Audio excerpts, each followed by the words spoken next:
The president has no problem whatsoever on planned impeachment complaints from House lawmakers, led by Deputy Minority Floor Leader and Caloocan Representative Edgar Erice.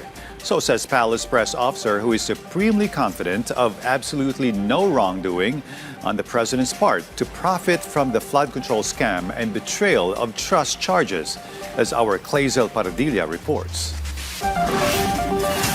President Ferdinand R. Marcos Jr. is prepared to face an impeachment threat as lawmakers float the possibility of filing a formal complaint against him.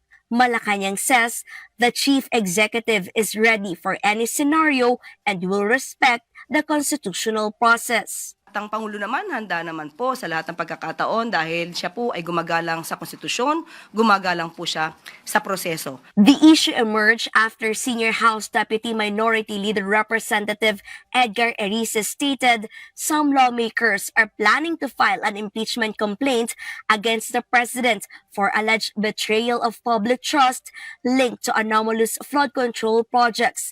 Malacanang strongly pushed back.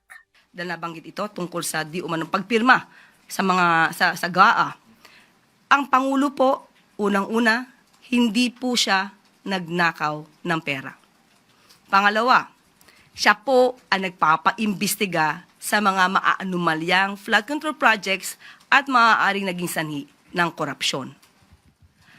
Pangatlo, wala po siyang Mary Grace Piatos. The palace also claimed it is aware of who is allegedly behind the impeachment push.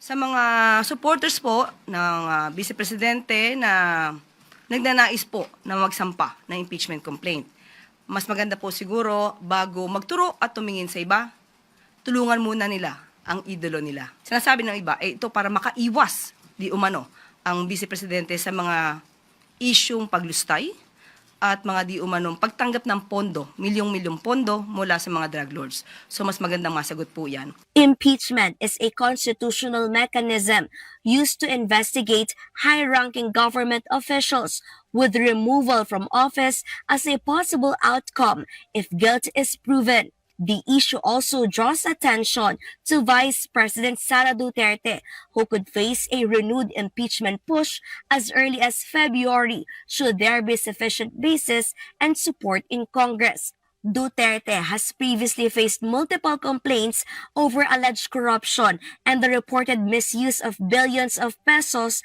in confidential funds.